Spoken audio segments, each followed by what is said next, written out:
Hello, welcome to Reading with Gare, Episode 2. Today we're going to be reading some hurricane forecasts from WeatherBug. We'll start with the first one, which is titled, Hurricane Sally Slowly Approaching Gulf Coast. Updated by WeatherBug meteorologists, 9/15/20, 1:13 p.m. Slow-moving Hurricane Sally will bring possible historic flooding to the central Gulf Coast over the next several days as it heads for a Wednesday landfall.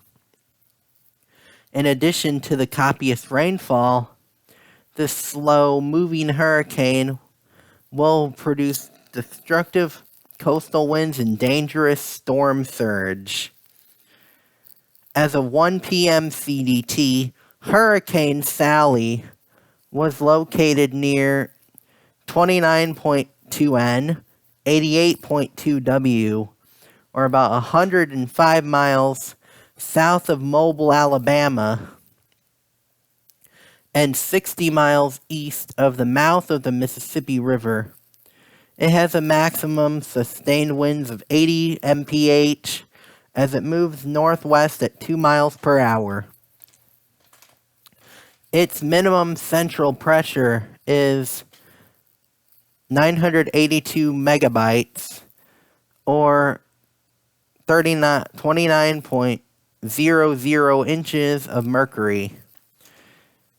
Sally is a Category 1 hurricane on the Saffir-Simpson hurricane wind scale. Landfall will likely occur in southeastern Mississippi or southern Alabama Wednesday morning. A hurricane warning has been posted from east of the mouth of the Bay St. Louis to Navarre, Florida. In addition, there is a tropical storm warning from east of Navarre, Florida to Indian Pass, Florida, and from west of Bay St. Louis to Grand Isle, Louisiana. The tropical storm warnings posted for New Orleans, Lake Pontchartrain, and Lake Maurepas have been lifted. A storm surge warning is in place from mouth of the Mississippi River to the Ockalasa-Walton County line in Florida, including Mobile Bay. The threats will be a much different story from where the storm hits along the Gulf Coast. Besides gusty winds, storm surge of 4 to 7 feet is possible in coastal areas of southeastern Mississippi, southern Alabama, and the extreme western Florida Panhandle. On top of the surge, 10 to 20 inches of rain will be likely, with even higher amounts likely along the Mississippi and Alabama coasts, as well as the western Florida Panhandle. Later on Wednesday, the hurricane will quickly dissipate to a tropical depression as it slowly moves inland across the deep south. This will ensure the flooding threat expands throughout much of Louisiana, Mississippi, and Alabama into the middle of this week. With the formation of Sally, this system becomes the earliest Atlantic S-named storm, the first in the month of September.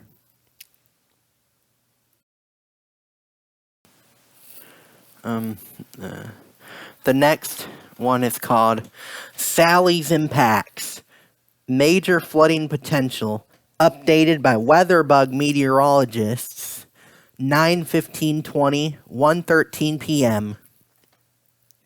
Hurricane Sally continues to churn towards the central Gulf Coast with landfall expected Wednesday morning or afternoon.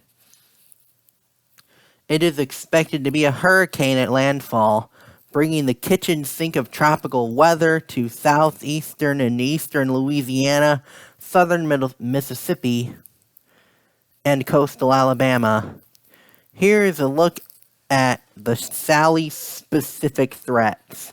Rainfall. Heavy rain will be Sally's hallmark. The storm will move slowly across the central Gulf Coast, bringing a deluge of tropical downpours. Before its arrival, the outer bands of Sally scraped the Florida Panhandle Monday. Heavy rain will spread across more of the Florida Panhandle into coastal Alabama and Mississippi today. This will lead to localized flooding. The bigger trouble will come as the storm moves into southern Mississippi and Alabama on Wednesday.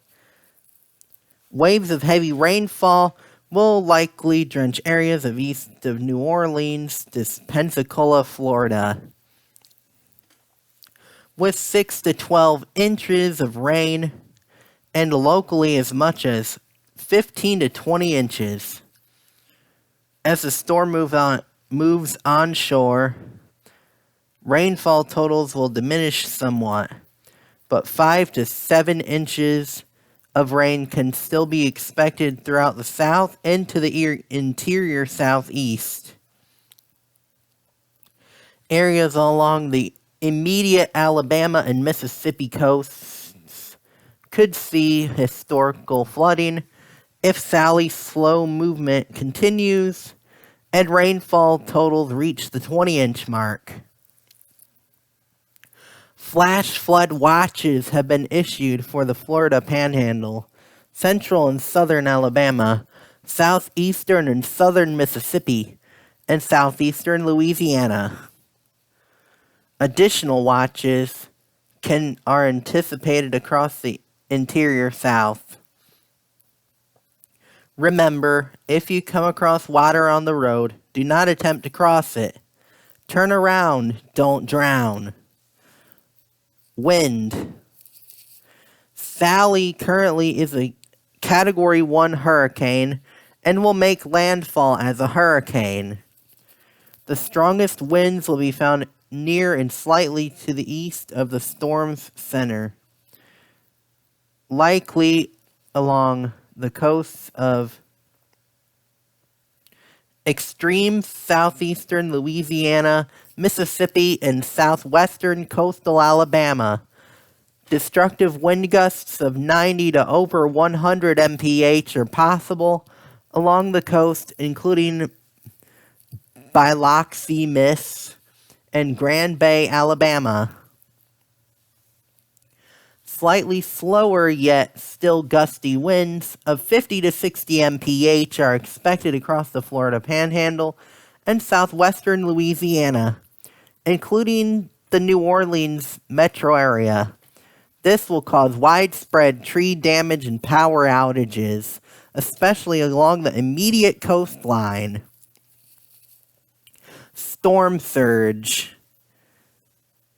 Much like Hurricane Laura earlier this summer, Sally will pack a punch with the storm surge that it drives on shore.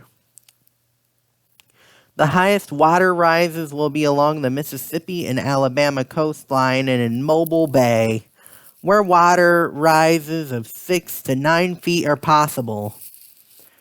The rest of the central Gulf Coast from around the mouth of the Mississippi River to the Alabama and Florida Panhandle will be 4 to 7 feet. This will mean a constant pounding of waves, likely eroding protective dunes and property along the central Gulf Coast. Severe weather. As with any other landfalling tropical system, Sally will likely bring the threat of tornadoes. While the center remains offshore as it crosses the eastern Gulf, brief tornadoes could form in Sally's outer bands as they move into western Florida, southwestern Georgia, and southern Alabama today. The greater threat will come Wednesday as the storm targets the central Gulf Coast, with much of Mississippi and Alabama at risk for brief tornadoes. Continue to check your WeatherBug for the latest on Tropical Storm Sally over the next few days. Another one?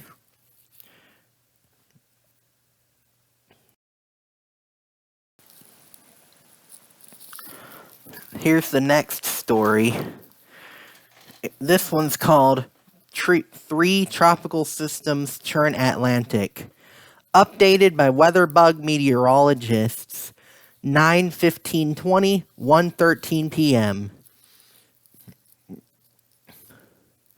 After Bermuda took a direct hit on Monday morning, Hurricane Paulette will zip into the northern Atlantic. Two other systems, tropical storms Teddy and Vicky, are in the tropical Atlantic far from land. As of 11 a.m. AST/EDT, Paulette was located at 38.3 N and 57.9 W, or about 570 miles northeast of Bermuda. Paulette was packing top sustained winds of 105 mph and is moving northeast at 29 mph. A Category 2 hurricane on the Sapphire/Simpson hurricane wind scale. Paulette has a minimum central pressure of 965 megabytes, or 28.50 inches of mercury. Rapid weakening is likely, with Paulette reaching an unfavorable upper level environment and beginning the transition to an extratropical area of low pressure in the wide open North Atlantic by mid to late week. Paulette no longer poses a threat to land as it is moving away from Bermuda and will only impact North Atlantic shipping lanes. In addition to Paulette, two other tropical systems are floating around in the central Atlantic. In the south central Atlantic, Tropical Storm Teddy is located at 14.0 N and 47.0 W, or about 960 miles east of the Lesser Antilles. Teddy has top sustained winds of 65 mph and is moving west-northwest at 13 mph. The storm has a minimum central pressure of 999 megabytes, or 29.50 inches of mercury.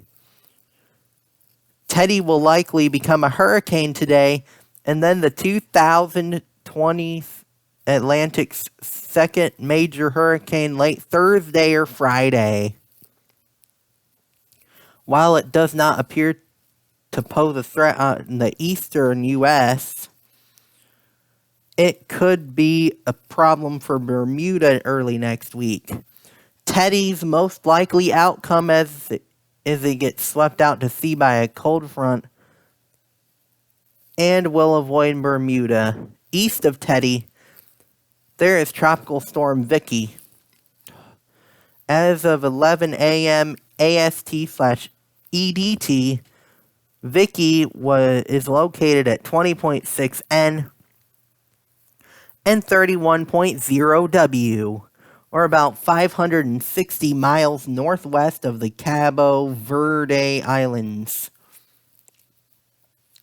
Vicky has top sustained winds of 50 mph and is moving northwest at 9 mph. Vicky's minimum central pressure has risen to 1,004 megabytes, or 29.65 inches of mercury. Vicky will turn west during the next few days, but will likely dissolve into a remnant area of lower pressure later this week.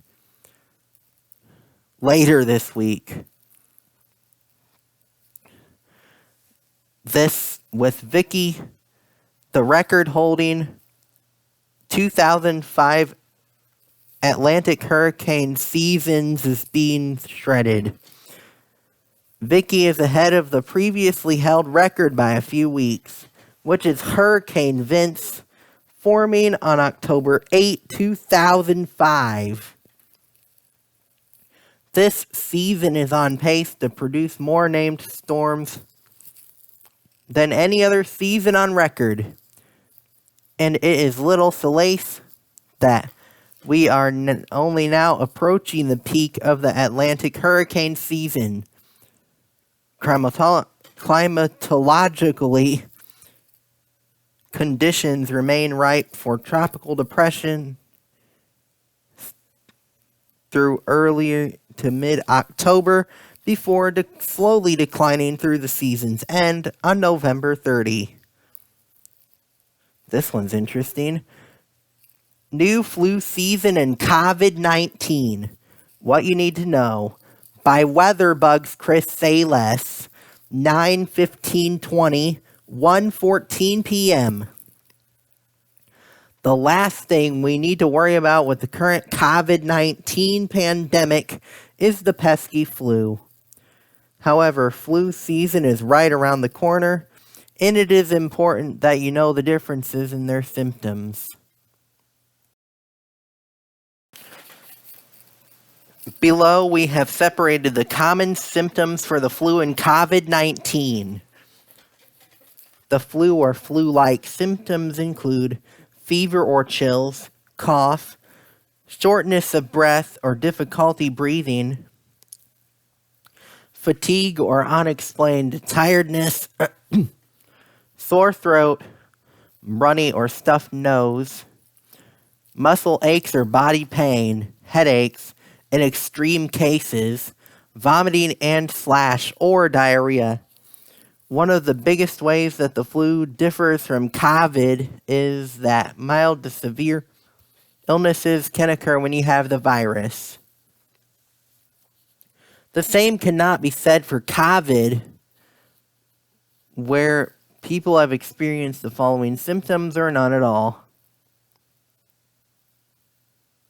The same list. Plus loss of taste and or smell. Many of the flu and COVID symptoms overlap, so you should follow the same safety protocols if you should experience any or all of these symptoms.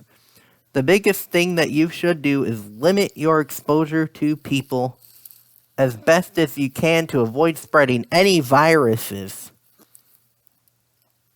Before heading to your doctor's office, make sure to call ahead and explain to them the symptoms you are experiencing so they can prepare for your arrival. Keep track of how long you've been sick and where you may have picked up the illness. According to the CDC, symptoms for the flu typically appear within 1 to 4 days after an infection.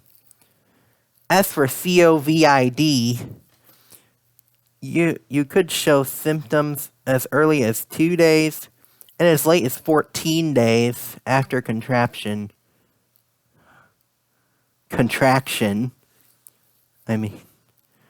But on average it is about 5 days. Regardless of it being the flu or COVID, both viruses can be deadly, especially for those at higher risk, such as elderly and immunocompromised individuals. The CDC recommends washing your hands for at least 20 seconds wearing a face covering when in public places, and staying at least 6 feet from individuals to prevent accidental spreading of viruses. Depending on your state's law, social distancing must be maintained when at public places such as the grocery store. Flu vaccines help protect people from the most common flu viruses, so contact your pharmacy or physician about availability. It will take a joint effort from everyone to combat COVID during the flu season. But if we follow the guidelines presented from medical professionals and use wisdom, our families stand a better chance of staying safe this flu season. Sources: CDC. Story image: infographic by the U.S. Centers for Disease Control and Prevention, CDC, describing how to stop the spread of germs. CDC/Wikimedia Commons.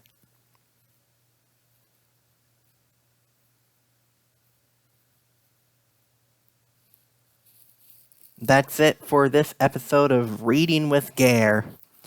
Thank you for watching. Please like, share, subscribe, and support me by buying from my eBay and Mercari stores. Both links can be found in the description. Goodbye.